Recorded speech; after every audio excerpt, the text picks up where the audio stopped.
जय श्री कृष्णा, जय श्री राधे। मित्रों, सादर नमस्कार। मैं आचार्य प्रमोद मिश्रा आप सभी का हार्दिक स्वागत और अभिनंदन करता हूं। आप देख रहे हैं हमारा विशेष कार्यक्रम कार्तिक महात्म्य की कथा। इस कथा के अंतर्गत आपको आज सुनाएंगे हम 33वें अध्याय की कथा। इसमें आप सूत जी का संवाद सुनेंगे। सूत जी क्या कह रहे हैं, ऋषियों से साथ साथ सत्यभामा और भगवान श्री कृष्ण का क्या संवाद हो रहा है, ये आप इस अध्याय में सुनेंगे। माना जाता है कि यहाँ सुनना, गुनना और उसको मनन करना, उस रास्ते पर चलना या उसको अपनाना, यही कल्याण का एक विषय होता है। तो कथा में आगे बढ़े, हम संगध्वनि करेंगे, शंखनाद करेंगे, भगवान का गुणगान करेंगे और कथा को सुनाएंगे। तो ये हम विषय अपना प्रारंभ करें उससे पहले बताते हैं कि अगर आप हमारे चैनल पर नए दर्शक हैं, चैनल को सब्सक्राइब जरूर करें, लाइक करें, शेयर करना बिल्कुल न भूलें।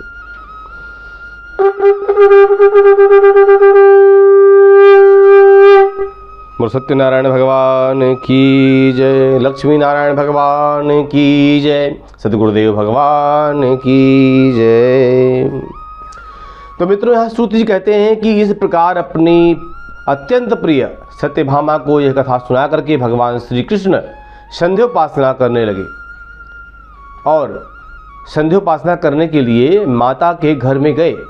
यह कार्तिक मास का व्रत भगवान विष्णु को अति प्रिय है तथा भक्ति प्रदान करने वाला है। क्या क्या कार्य होते हैं, रात्रि जागरण, प्रातःकाल का स्नान, तुलसी बड़ सिंचन, उद्यापन, दीपदान, ये 5 कर्म भगवान विष्णु को प्रसन्न करने वाले कहे गए हैं। इसलिए इनका पालन व्यक्ति को अवश्य करना चाहिए। ऋषि कहते हैं कि भगवान विष्णु को प्रिय, अधिक फल की प्राप्ति कराने वाले, शरीर के प्रत्येक अंग को प्रसन्न करने वाले कार्तिक महात्म्य आपने हमें बताया। यह मोक्ष की कामना करने वालों अथवा भोग की इच्छा रखने वाले मनुष्यों को यह व्रत अवश्य ही करना चाहिए। इसके अतिरिक्त हम आपसे एक बात पूछना चाहते हैं कि यदि कार्तिक मास का व्रत करने वाला मनुष्य किसी संकट में फंस जाए, या वह किसी वन में हो, या व्रती किसी रोग से ग्रस्त हो जाए, जो व्रत करने वाला है, या वह किसी वन में हो या किसी प्रकार से वो फंस जाए, तो उस मनुष्य को कार्तिक व्रत को किस प्रकार करना चाहिए, क्योंकि कार्तिक व्रत भगवान विष्णु को अत्यंत प्रिय है और इसे करने से मुक्ति और भक्ति प्राप्त होती है, इसलिए इसे छोड़ना नहीं चाहिए। श्री सूत जी ने इसका उत्तर देते हुए कहा कि यदि कार्तिक का व्रत करने वाला मनुष्य किसी संकट में फंस जाए, तो वह हिम्मत करके भगवान शंकर या भगवान विष्णु के मंदिर में जो भी पास में हो, उसमें जाकर रात्रि जागरण करे और श्री भक्ति रसधारा की सभी धार्मिक और आध्यात्मिक कार्य करे।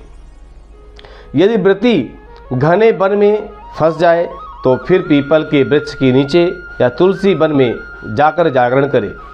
भगवान विष्णु की प्रतिमा के सामने बैठ करके विष्णु भगवान का कीर्तन करे। ऐसा करने से शास्त्रों गायों के दान के समान फल की प्राप्ति होती है उस व्यक्ति को। और जो मनुष्य भगवान विष्णु जी के कीर्तन में बाजा बजाता है, उसे वाजपेय यज्ञ के समान फल की प्राप्ति होती है।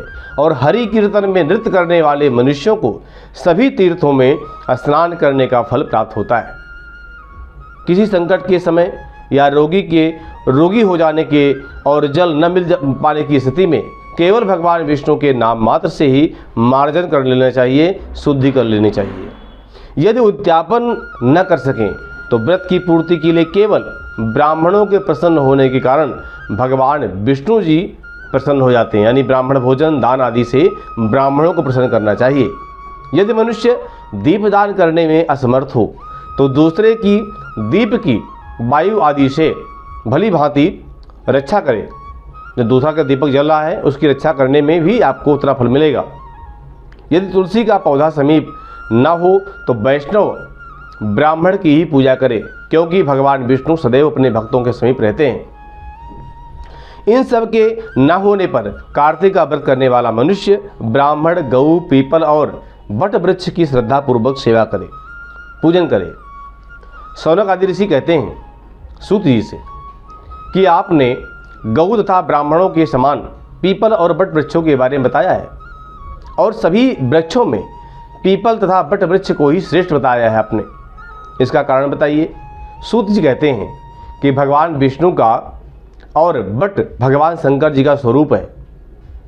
पलाश ब्रह्मा जी के अंश से उत्पन्न हुआ है। जो कार्तिक मास में उसके पत्तल में भोजन करता है वह भगवान विष्णु के लोक को प्राप्त करता है। जो इन वृक्षों की पूजा सेवा एवं दर्शन करते हैं उनके सभी पाप नष्ट हो जाते हैं।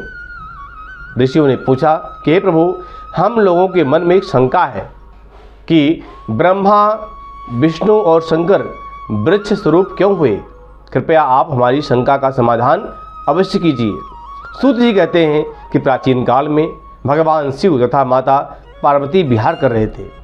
उस समय उनके विहार में विघ्न उपस्थित करने के उद्देश्य से अग्निदेव ब्राह्मण का रूप धारण करके वहां पहुंचे।